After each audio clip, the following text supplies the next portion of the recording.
अच्छा, नॉर्थ बिहार की अगली 6 सीटों पर देखिए, अब मैं जा रहा हूं, अगली 6 सीटें खोलेंगे आपके सामने हम। पहली 6 सीटें पूरी तरीके से एनडीए के खाते में जाती दिख रही हैं। अगली सीटें वैशाली, हाजीपुर, सारण, सीवान में हरी बत्ती जली, महाराजगंज और गोपालगंज तो एक जगह पर हरा रंग आ गया, यानी ये सीट जा रही है इंडिया गठबंधन को। मैं पहले आपको वैशाली के बारे में बता दूं, उलट पुलट वाली सीट है। 2019 में हाई प्रोफाइल मुकाबला था, एलजेपी की वीणा देवी ने आरजेडी के हेवीवेट रघुवंश प्रसाद सिंह को, रघुवंश बाबू को जो है हराया था, और बड़े हस्ती हैं वो, 2,34,000 वोट के मार्जिन से हरा दिया था। बिल्कुल, अगर आप हाजीपुर की बात करेंगे तो हाजीपुर रामविलास पासवान के परिवार में इस सीट को लेकर काफी चर्चा रहती है। सीट एनडीए के खाते में जाएगी, लेकिन यहाँ पर जो पेच फंसा हुआ है वो चाचा भतीजे के बीच में फंसा हुआ है, क्योंकि रामविलास पासवान के भाई भी इस सीट को नहीं छोड़ना चाहते हैं और इस सीट पर चिराग पासवान भी अपना दावा ठोक रहे हैं। लेकिन फिर भी अभी ये जो सीट है ये एनडीए के खाते में जाती हुई नजर आ रही है। दोनों चाचा भतीजा सीट छोड़ने को तैयार नहीं है और इसको लेकर के चिराग पासवान साफ कह चुके हैं कि हाजीपुर पर कोई समझौता नहीं किसी भी हालत में। सारण की सीट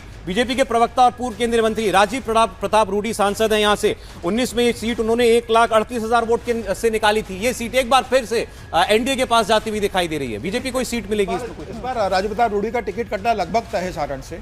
अच्छा, हाँ, बिल्कुल तय है कि सारण से राजीव प्रताप रूडी चुनाव नहीं लड़ेंगे और पहले बार मंत्री रह चुके हैं मोदी सरकार में, और पार्टी के संगठन में इस तरह की चर्चा है कि वहाँ नया चेहरा आएगा और बहुत ज़्यादा वो पार्टी पॉलिटिक्स में एक्टिव भी नहीं है बेसिकली। तो मुझे लग रहा है कि इस बार राजीव प्रताप रूडी की जगह नया चेहरा सारण पे। हाजीपुर में बताइए किसको मिलेगी सीट, चाचा भतीजा किसको?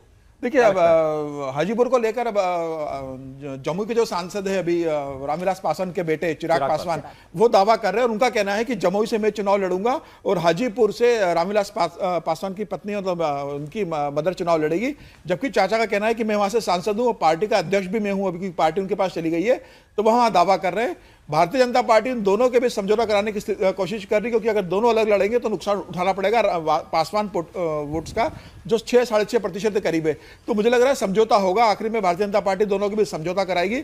लेकिन ये तय है कि एलजेपी को जो 2019 में 6 सीटें मिली थी, इस बार 6 सीटें नहीं मिलेगी, 4 सीटें मिलेगी। मुझे लग रहा है 4 सीटें मिलेगी, 2 सीटें उनको कम मिलने वाली है। ये जो सीट इंडिया गठबंधन के खाते में जाती दिख रही है हमारे ओपिनियन पोल में, सीवान की सीट है। सीवान मतलब मोहम्मद शहाबुद्दीन, बाहुबली मोहम्मद शहाबुद्दीन अब नहीं रहे शहाबुद्दीन, लेकिन दबदबा उनका जो पहले जो रहा था वो अपने आप में ऐसा था जिसको लेकर के लोगों में चर्चा होती है, कहानियां किस्से जिस आदमी के सुनाए जाते हैं, वो था मोहम्मद शहाबुद्दीन। और ये सीट, इसका मतलब इंडिया गठबंधन छीन रही है एनडीए से, क्योंकि 19 में ये एनडीए के पास थी ये सीट। प्राची, तो एक सीट पर देखिए यहां पर आपको हरी बत्ती जलती हुई नजर आ रही है, यानी कि यहां पर आरजेडी के पास ये सीट जा सकती है, क्योंकि पिछली बार भी शहाबुद्दीन की पत्नी को टिकट आरजेडी की तरफ से दिया गया था, उनकी पार्टी की तरफ से दिया गया था, लेकिन वो चुनाव नहीं जीत पाई थी। लेकिन इस बार ऐसा लग रहा है कि सिवान ऐसी सीट होगी जो इंडिया गठबंधन के खाते में, आरजेडी के खाते में जा सकती है।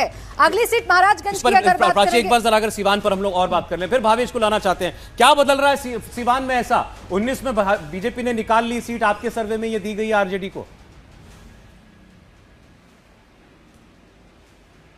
देखिए, सिवान में आप देखेंगे वहां पे जो माइनॉरिटी वोट का जो कंसोलिडेशन है बहुत ही एक्टिवली हो रहा है। उसके बाद जो शहाबुद्दीन की जो वाइफ है वो भी बहुत ज्यादा पिछले दिन में बहुत ज्यादा एक्टिव है।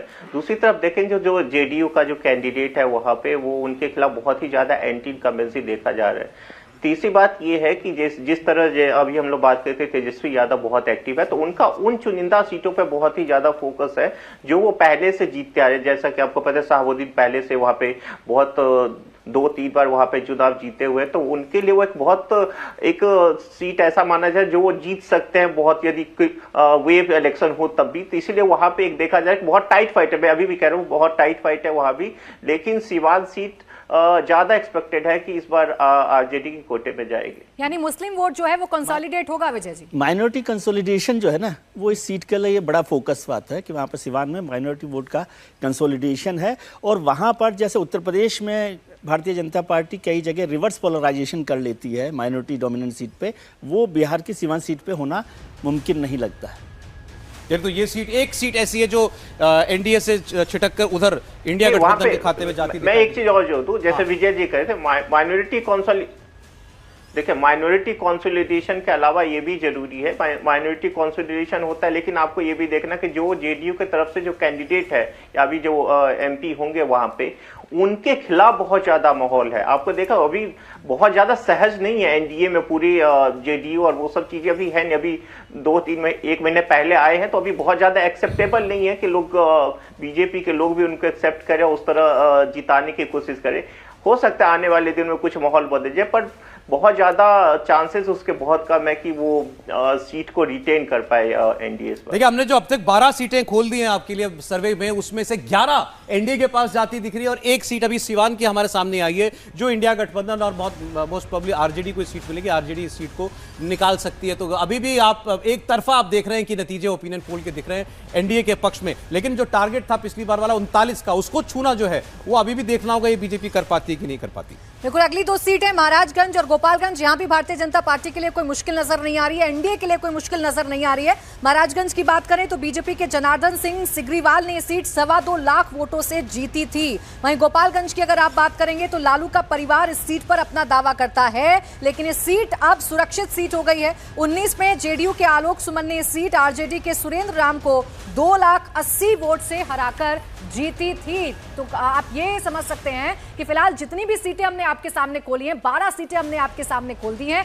यहां फिलहाल आपको भगवा रंग ज्यादा नजर आ रहा होगा और सिर्फ एक जो हरी बत्ती है वो सीवान पर जल रही है, क्योंकि यहां पर मुस्लिम वोट कंसोलिडेट होगा और आरजेडी एक बार फिर से इस सीट को जीत सकती है। मैं सारण सीट के बारे में आपको बोलना चाहूंगा कि राजीव प्रताप रूडी जो हैं, उन्होंने 1996 से इस सीट को बड़े मतलब मुश्किल से और बहुत मेहनत से बनाया है और उसमें लालू की फैमिली के कई लोगों को वहाँ पर उन्होंने हराया है। तो ऐसे में मुझे नहीं लगता कि बीजेपी इस तरह का कोई भी जो है वो खतरा लेगी राजीव प्रताप रूडी को वहाँ से चेंज करने का, क्योंकि बहुत ही ज़्यादा अच्छे से वो उन्होंने यहाँ पे चुनाव लड़ा है लगातार।